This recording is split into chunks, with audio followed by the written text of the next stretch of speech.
Bon bah du coup on s'est dit bon bah on a raté des crédits, donc on va aller faire une fête foraine américaine. Parce qu'il y a plus 4 à faire, tu vois, notamment cette merveilleuse Winehouse bien de chez nous, tu vois.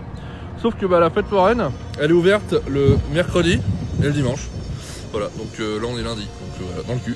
Le petit twister qui est sur le cul. On avait un déjà vu, elle a de nouveau été illuminée. It's amazing. Oh, et puis là-bas. Ah, c'est pour demain. Alors ça, c'est notre motel pourri. Et puis...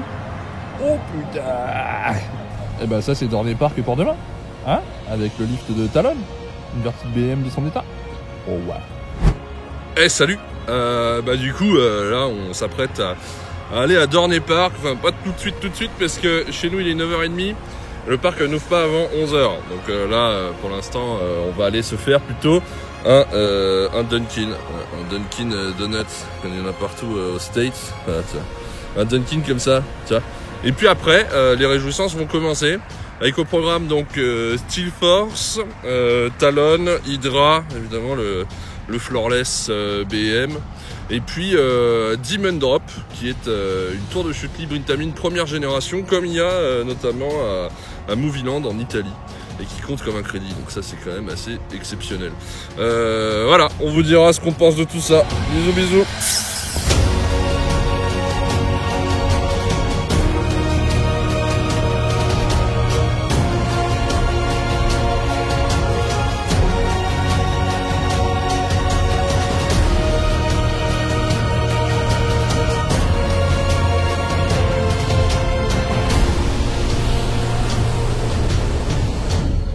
Aujourd'hui les petits potes, on se retrouve pour parler de Dorney Park. Le parc ne date pas d'hier étant donné qu'il a ouvert en 1884. Ah là c'est l'époque de vos arrière, voire encore arrière-grands-parents. Le parc porte d'ailleurs le nom de son fondateur, monsieur Solomon Dorney, qui possédait donc un terrain à l'extérieur de la grande ville du coin qui est Allentown et qui en a fait une station balnéaire. Un lieu donc où venaient se distraire les locaux, facilement accessible via une ligne de tramway qui desservait le parc, ligne inaugurée à la fin du 19e siècle. C'est en 1991 que Dorney Park est racheté par une société émergente de l'industrie du loisir d'alors, société fondée en 1983 que vous connaissez sous le nom de Cedar Fair Entertainment. Il s'agit donc d'un des premiers parcs rachetés par Cedar Fair avant le gros rachat de Paramount Park par Cedar Fair en 2006. Le rachat de 2006 incluant notamment Kings Island, Kings Dominion ou encore Carowinds que nous avons visité durant ce trip, donc il y aura des vidéos dédiées à ces parcs-là. Et oui, il y aura également une vidéo sur Cedar Point, vous vous en doutez bien, qui n'a jamais été sous le giron de Paramount Park et que possède Cedar Fair. C'est d'ailleurs clairement la vitrine de Cedar Fair. Et pour les plus jeunes d'entre vous qui ont tendu l'oreille et qui ont entendu parler de parcs Paramount, eh bien oui, à l'époque il n'y avait pas que des parcs Disney ou Universal, il y avait également des parcs Paramount. Bon, c'était pas du tout la même philosophie que Disney ou Universal en ce qui concerne les dark rides, la thématisation, etc.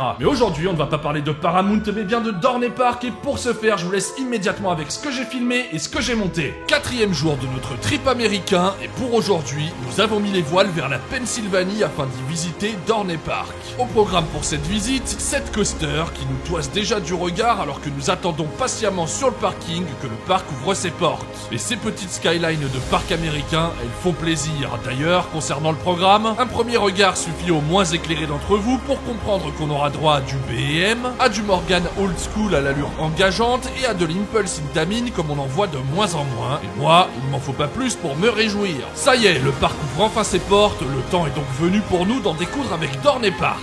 Il s'agit donc d'un de ces parcs de groupe vers lesquels il ne faudra pas vous diriger si vos dadas se situent du côté de la théma et des dark rides chiadés. Ici, c'est du coaster, des flats, de la musique Spotify diffusée dans les allées et rouler jeunesse. Certains de ces parcs font plus ou moins d'efforts, mais Dorney, c'est probablement l'un des plus pauvres en la matière chez Cedar Fair. Qu'à cela ne tienne, ça, je le savais avant même d'y mettre les pieds, moi, ce qui m'intéresse ici, c'est bien entendu les crédits. Et d'ailleurs, on va commencer immédiatement avec le premier coaster de cette journée, histoire de voir si mon crédit manqué sur Gotham City Gauntlet Escape from Arkham Asylum à Six Flags New England était juste dû à l'opératrice pas trop concernée par son travail, ou si je vais me faire éjecter de toutes les Winehouse allemandes d'Amérique du Nord. Eh bien écoutez, je suis très heureux de vous annoncer que j'ai pu embarquer sur cette Winehouse, quand bien même celle-ci était interdite non pas au plus d'1m95, mais au plus d'1m90. Et oui, si vous avez suivi, je fais bien 1m91. Au programme donc, une ville Baos Morer, tout comme celle de Six Flags Flags New England, nommé ici White Mouse, ils sont allés le chercher loin ce nom-là.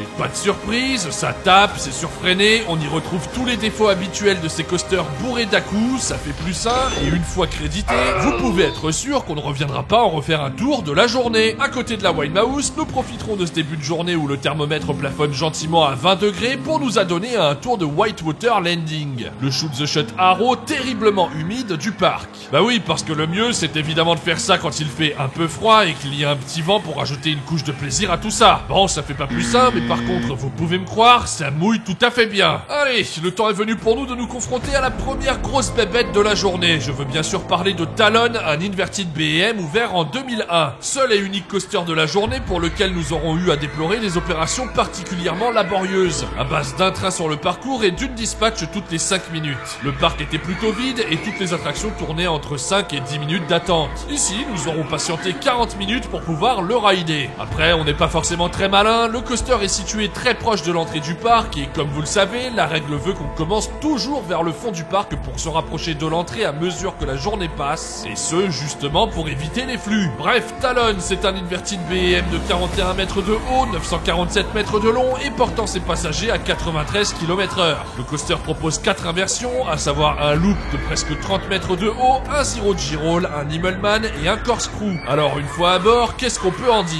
Eh bien que je n'attendais pas forcément grand chose de ce coaster dont je n'avais pas entendu que du bien, et que j'ai été franchement surpris. Le coaster est d'une douceur incroyable pour ses presque 20 ans de service, aucune vibration désagréable n'est à déplorer, on glisse sur les rails vraiment comme sur des skis. Les inversions s'enchaînent à merveille, c'est à la fois planant et puissant, et ce cocktail a tendance à le rapprocher d'Osiris, qui est un coaster que j'affectionne particulièrement. Le coaster était encore meilleur sur notre deuxième tour en fin de journée, où il avait eu le temps de chauffer comme il se doit, et j'ai même eu droit à un joli voile dans le loop et dans l'Immelman. Bref, une belle surprise qui peut avoir tendance à laisser un temps mort dans sa séquence aérienne entre l'Immelman et le corkscrew en milieu de parcours, mais qui passait cela ravira à coup sûr les aficionados de BM qui en ont sous la chaussette.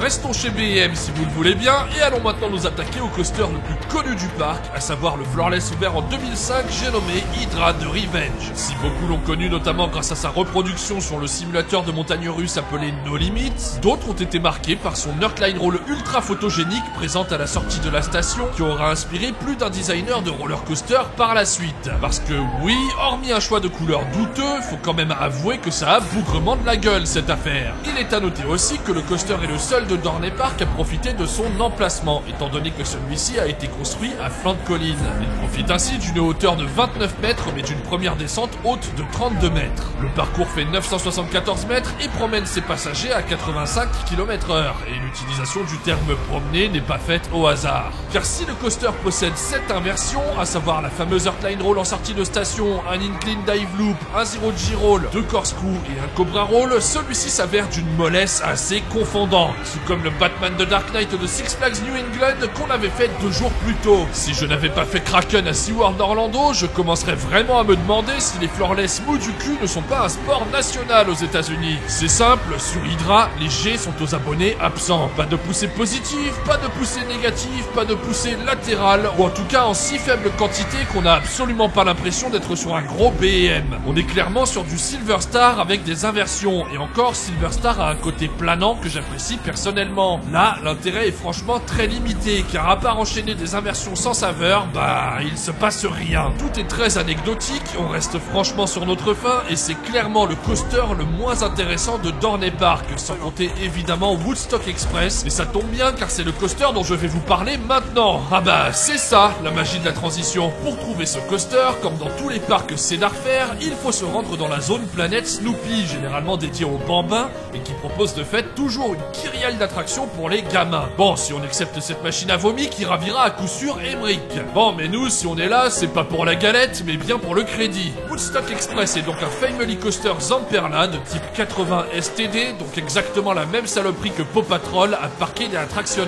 Dans les parcs Cedar Fair, ces petits coasters sont généralement interdits aux adultes non accompagnés d'enfants. Mais parfois, les opérateurs se montrent conciliants et laissent embarquer les grands dadais comme nous. Et là, aux joies, au bonheur, nous avons pu embarquer. Bon, ça tape, les bankings sont faits avec le fion, c'est absolument pas agréable, mais ça fait plus sain et c'est tout ce qu'on lui demande. Concernant la suite, nous ne serons pas allés nous adonner à un tour de Dominator qui n'est autre qu'une tour SNS ouverte en 1998 et proposant des cycles en Space Shot ou en Turbo Drop, mais nous serons allés nous confronter à une autre tour, plus old school celle-ci, puisqu'elle date de 1983. Il s'agit donc d'une tour de chute Intamin première génération qui était située à Cedar Point jusqu'en 2009 et qui a été relocalisée à Dorney Park en 2010, portant toujours le nom de Demon Drop. Le concept de cette usine à gaz est très simple, vous grimpez les 40 mètres de haut de la tour tout en étant assis à l'intérieur d'une cage. La nacelle bascule en avant sur des rails pour se positionner à l'intérieur de la gaine, puis sans crier gare, les freins vous libèrent et vous chutez comme un caca dans un chiotte avant de basculer sur le dos sur la partie horizontale. Si les freins sont bien fonctionnels, pas comme ceux de Hollywood Action Tower à Movieland Park où nos camarades ont réussi à passer tout droit pour n'être rattrapés que par les freins d'urgence placés en bout de rampe, vous serez basculé en marche arrière pour revenir sur la rampe qui vous mènera en station. Et puisque maintenant ça fait plus sain, les chasseurs de crédit qui ont la trouille des tours de chute ne pourront plus faire l'impasse sur ces modèles-là. Et ça, oui, c'est machiavélique. Personnellement, j'aime toujours croiser ces vieilles machines qui deviennent extrêmement rares. C'est flippant, c'est déroutant, la sensation de chute est excellente, c'est peut-être un brin violent lors du redressement pour revenir en station, mais qu'importe, c'est un plus sain amplement validé. Nous en passons maintenant à une attraction qui arrive gentiment sur ses 100 ans, à savoir le Wooden Coaster Thunder Rock, ouvert en 1924. Et là, je vais très clairement vous dire qu'il s'agit d'un cas flagrant permettant de juger les politiques de Cedar Fair d'un côté et de Six Flags de l'autre. Mais avant ça, et pour tous ceux qui s'amusent à comparer la différence de hauteur entre les lifts de Dragon Khan et de Shambhala à PortAventura, voici ici la différence de taille entre le lift de Thunder Rock et celui de Steel Force. Ah bah ça, c'est sûr, la technologie des roller coasters a bien évolué avec le temps. Thunder Rock est donc un wooden haut de 24 mètres, mais proposant une première descente de 19 mètres de hauteur. Il fait 843 mètres de long et pousse à 72 km/h. Si on pouvait très clairement s'attendre à ce que le coaster tape et ne se montre pas du tout agréable, il n'en fut rien. Alors certes, ce n'est pas un monstre de sensations, mais son entretien en fait un petit wooden amusant à rider, tout en gardant en tête qu'il s'agisse d'une machine de bientôt 100 balais. Et ça aura été une vraie constante dans les parcs Cedar Fair, car autant les vieux wooden présents dans les parcs Six Flags sont très souvent de véritables catastrophes, autant ceux présents dans les parcs Cedar Fair sont entretenus avec suffisamment de soin pour que ces machines restent encore aujourd'hui des coasters tout à fait potables et qu'on ridera sans déplaisir.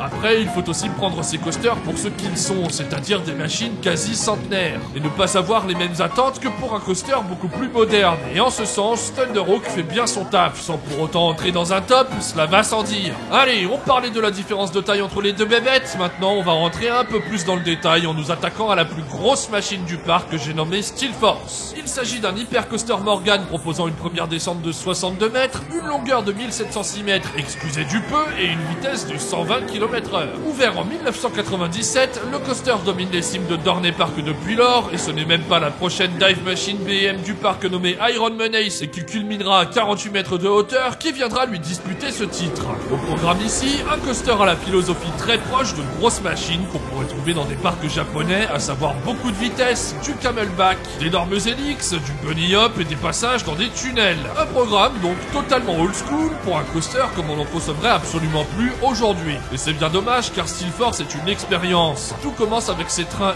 immenses et d'un confort à toute épreuve dans lesquels on a vraiment l'impression d'être assis sur le canapé de son salon. Il y a de la place, on y est bien et manquerait plus qu'un cocktail pour prendre l'apéro pépère. Par contre, l'apéro, faudra le finir vite car je ne suis pas sûr que vous arriverez à garder votre mojito dans son verre une fois que vous aurez passé le lift. Car s'ensuit une descente pour le moins étonnante qui semble se faire en 2 fois tant la cassure entre la première partie de cette drop et la seconde est importante. On a vraiment l'impression que cette drop met beaucoup de temps à se former et ça encore c'est un truc qu'on ne ferait plus aujourd'hui. S'ensuit alors un ride qui fonce sans relâche avec une vitesse pas possible tout le long du parcours. Et la force de ce coaster, c'est bien ça. Les boss ne sont pas vraiment fournis en G négatif, pourtant la sensation de vitesse est ahurissante. Plus encore que sur Millennium Force qui dispose de la même philosophie et ce même avec la présence de freins de mi-parcours qui n'enlèvent rien à la sensation de vitesse provoquée par la machine. C'est un peu paradoxal dans le sens où tout ce que j'apprécie sur Steel Force est tout ce que je reproche à Millennium Force. Mais beaucoup de facteurs sont à prendre en compte ici, notamment la taille des trains, le confort des assises, les head choppers, les bankings hasardeux qui donnent l'impression que le ride va dérailler étant donné que le train les prend à pleine blinde et surtout la vitesse qui ne faiblit jamais et qui reste absolument folle tout du long. Ajoutez à la fin la petite cerise sur le gâteau, à savoir cet enchaînement très rigolo de bunny hop et vous aurez un coaster tout à fait sympathique, d'une fluidité vraiment étonnante malgré les bankings totalement foireux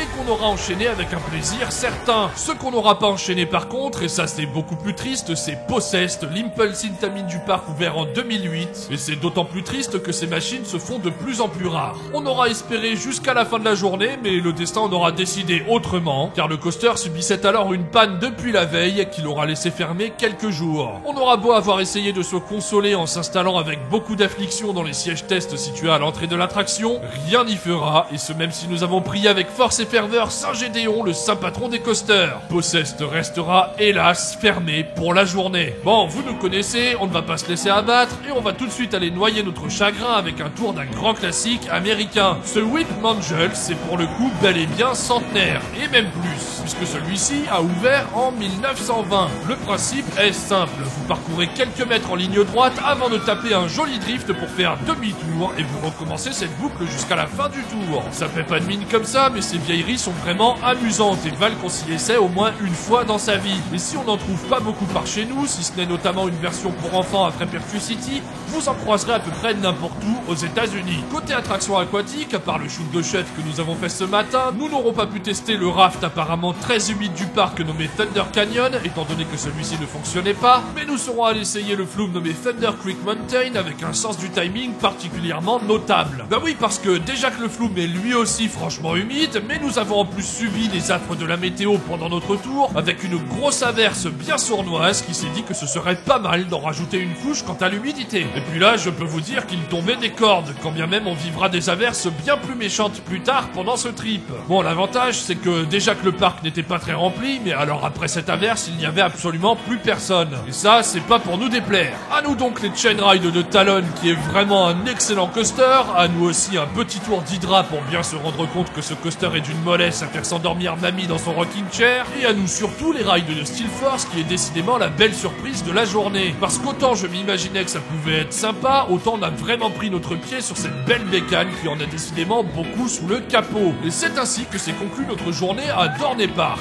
Un parc dans lequel on sera resté de l'ouverture à la fermeture, c'est-à-dire de 11h à 19h, et ce sans mettre un pied dans le parc aquatique qui était de toute façon fermé. Alors, que dire de Dorney Park? Eh bien que ce n'est clairement pas le meilleur parc Cedar Fair que nous avons visité durant ce trip. C'est même le parc le plus faiblard des 5 Cedar Fair que nous avons fait durant ce voyage. Mais il reste quand même bien supérieur à la majorité des Six Flags que nous avons visités. Le parc est entretenu, il y a des animations de rue quand bien même l'affluence est hyper faible. Les opérations tournent à plein régime sur les attractions si on accepte Talon pour lequel on suspecte plutôt un problème technique qu'un problème opérationnel. Et je ne vous mentirai pas en disant que nous avons passé une bonne journée au parc. Alors oui, rien à voir avec un Cedar Point ou un Kings Island qui le pulvérisent totalement et qui font partie du même groupe, mais disons qu'en début de trip, ça faisait une entrée en matière pas déconnante avant d'aller se frotter à des parcs de plus gros calibre. Alors si vous passez dans le coin, n'hésitez pas à passer une tête du côté de Dorney Park, qui ouvrira bientôt la Dive Machine BM Iron Menace, coaster auquel s'ajoute habituellement Possessed, l'Impulse Intamin qui nous est passé sous le nez ce jour-là. Nul doute que vous passerez un bon moment sur place, car Cedar Fair met désormais tout en œuvre pour que le visiteur expérimente une visite de qualité, et en cela, ils se sont drastiquement améliorés. C'est simple, pendant ce trip, il n'y a pas un parc Cedar Fair dans lequel on a passé une mauvaise journée, et je ne peux pas vous en dire autant des parcs Six Flags. Vous l'avez constaté par vous-même, en termes de nouveautés notables, le parc était clairement délaissé, étant donné que la dernière nouveauté digne de ce nom était Possessed en 2008. C'est-à-dire qu'entre 2008 et 2024, y a rien. 16 ans de disette qui n'arrivent malgré tout toujours pas à battre le triste record du Disneyland Park de Disneyland Paris, qui n'a pas eu de vraies nouveautés notables depuis 2006 et l'ouverture de Buzz Lightyear Laser Blast.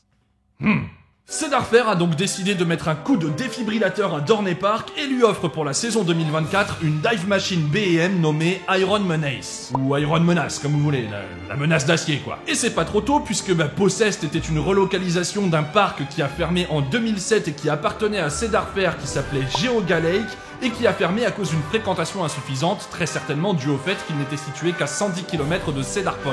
Donc oui, la dernière grosse nouveauté du parc en relocalisation, c'était donc Hydra the Revenge qui a ouvert en 2005, et là, oui, le Disneyland Park peut respirer. Enfin, pas trop longtemps quand même. De toute façon, sinon il y aura bien un hypothétique Universal Grande-Bretagne pour leur remettre les pendules à l'heure. Ah le jour où ça ouvre, s'ils sortent pas les doigts du cul à Disneyland Paris, Bref, on n'est pas là pour parler de ça. A voir donc ce que donnera Iron Menace, qui n'est pas non plus une énorme dive machine, c'est plus proche d'un Valkyria que d'un Griffon, mais la nouveauté était vraiment nécessaire pour revitaliser ce parc. Parce qu'autant nous, on visitait le parc pour la première fois, autant pour les locaux, cet immobilisme devait avoir des atours particulièrement lassants. Il est temps pour moi de clôturer cette vidéo consacrée à Dorney Park, j'espère évidemment qu'elle vous a plu. Si vous découvrez cette chaîne avec cette vidéo et qu'elle vous a plu, eh bien n'hésitez pas à vous abonner, et pour tout le monde, n'hésitez pas à liker la vidéo, à la commenter, à la partager, ça m'aidera beaucoup et ça me fera grandement plaisir. Dans la prochaine vidéo, les petits potes, nous nous enfoncerons plus en profondeur dans la Pennsylvanie et partirons à la découverte d'un coaster totalement légendaire, j'ai nommé Phoenix, situé à Kaynubles.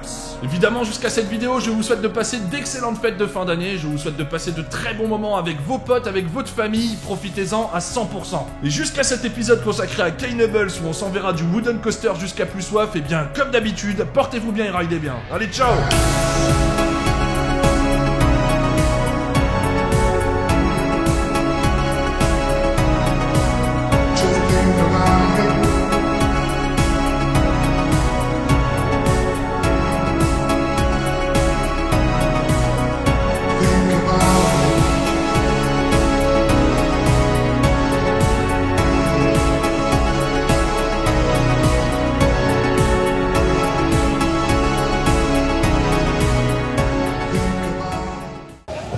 On va se refaire un petit tour de cette bête là. Juste là. Waouh. Honnêtement, petite bombe. Petite bombe. Ça manque de puissance sur les airtime, mais du floating tout du long, beaucoup de vitesse. On s'est bien éclaté. Et on va s'éclater à nouveau. Bisous.